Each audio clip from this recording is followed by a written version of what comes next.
What's up guys, Jay back again with another video. Today we are going to take a look into the past, specifically my past, my tech past.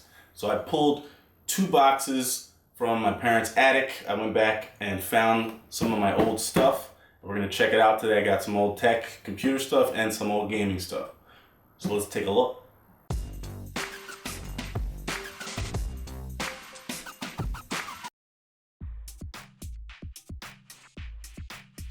First up, we have this giant black box, which happens to be an HD DVD player. Yes, I had an HD DVD player. I guessed wrong. I thought HD DVD was awesome, and I bought an HD DVD player. Shortly after that, I bought a Blu-ray player because they stopped making HD DVDs. So this is now just a giant relic, a giant 1080i relic. Slide that to the side. Next up, we have, yes, the best phone ever made. I know you guys will recognize this. This is the classic Nokia phone that ran Snake and was a tank. I bet you if I plugged it in, it would still work. This thing is awesome. I wish they made iPhones like they made Nokia phones. Next up, we have, this is called a Cyberco. This is something that I got for Christmas before cell phones were cool. I think I was maybe in middle school. Basically what it was like a gimpy Game Boy that let you send messages with this antenna to people that were in radio range of your device. So you could basically text with people who had these, which in my case was no one that I knew. So I was just typing to myself and playing really, really bad games. But it was a cool device, you know, whatever.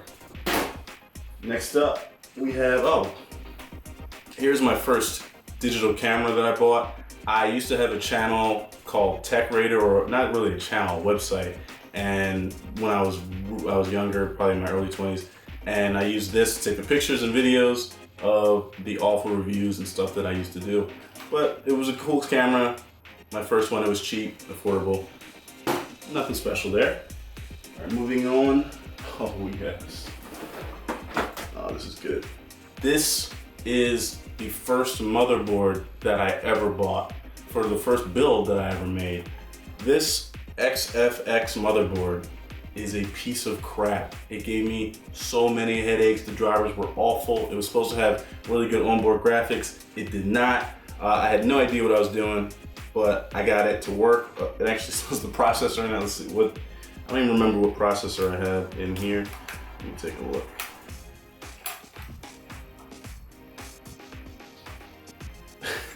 This system had a Core 2 Duo in it. That's how old it was.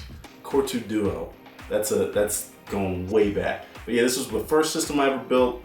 4 gigs of RAM. I bought these because they were gold, and I was easily impressed at the time. They weren't especially fast or anything. This system actually sucked, but I learned a lot, and I'm still doing it to this day. So put that to the side there. All right, next up. Ooh. This is my first graphics card. With that crappy FXX board that I got, it was supposed to have great onboard graphics. It did not. I went to play some games, try it out. So I got this guy, the NVIDIA 9600 GT.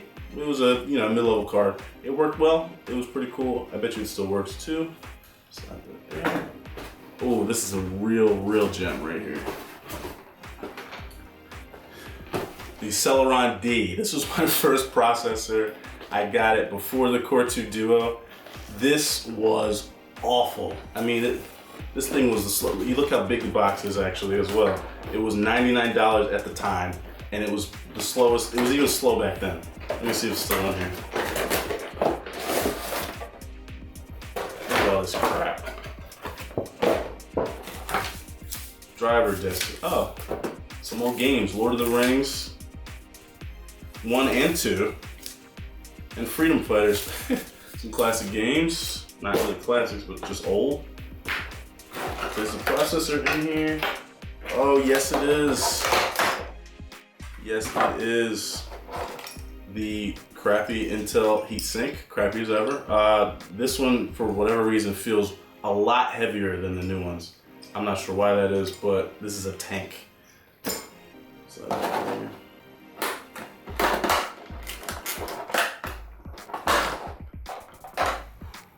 and the single core Celeron D that I used to power my first system.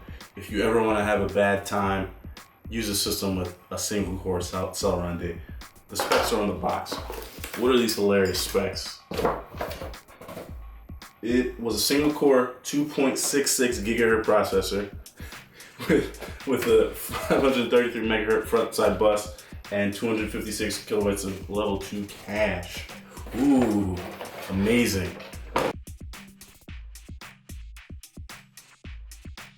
All right, now on to box 2. Box 2 is a little more interesting. It had all of my old gaming systems, controllers, wires, games, all that. Well, not the games are somewhere else, but all the hardware from my old gaming systems. So let's check out what I have. My retro gaming, starting off first, the purple Game Boy Color. This is near and dear to my heart because I played many hours of Pokemon on here. Not Pokemon Sapphire or Color, blah blah. The original Pokemon Blue with the Blastoise on the cover. This is awesome. It's actually, the screen is cracked, but what can you say? I might have to get another one because I still have some games laying around somewhere. Moving on, I found the infamous N64. You had to have it. If you didn't, your life sucks.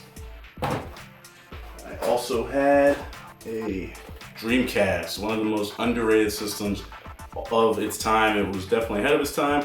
This one was actually chipped to play burn games and all that fun stuff too. Oh, this big guy, the original Xbox. I spent the most time probably of any game system was spent on this one. I played Halo 2 probably more than any game ever, and this was an awesome system. It's the top is off because the drive inside actually died, so I was trying to replace it and fix it manually. That failed, so it's kind of a brick now, but I still have it. The Genesis, the classic. I didn't have an SNES. I had a Genesis. I was a Genesis fan. This is the one my parents bought me, so that's what we had. Awesome system. And my first system, the classic NES. You can't beat it. Mario Brothers, Duck Hunt, all that good stuff. Let's see, is there a game inside? Oh, yes. Inside we have Captain Skyhawk. If you've never played this game, you should play it. You find it on like MAME or an emulator or something. It's one of the best shooting games I've ever played. So that's cool there. And last but not least, we have the GameCube, another personal favorite. I think I have some more systems somewhere. I have to go look. Maybe I'll shoot another one of these if I can find another box with enough stuff that's cool enough to show you. But yeah, so that's my old gaming collection. I do have games somewhere, and I think I have a PS2 up there too. We'll see.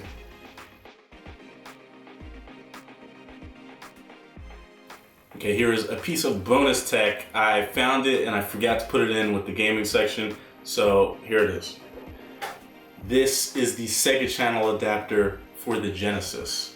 It's a really cool device, one of the coolest things I ever got as a kid. Basically what it did is, you popped it into the top,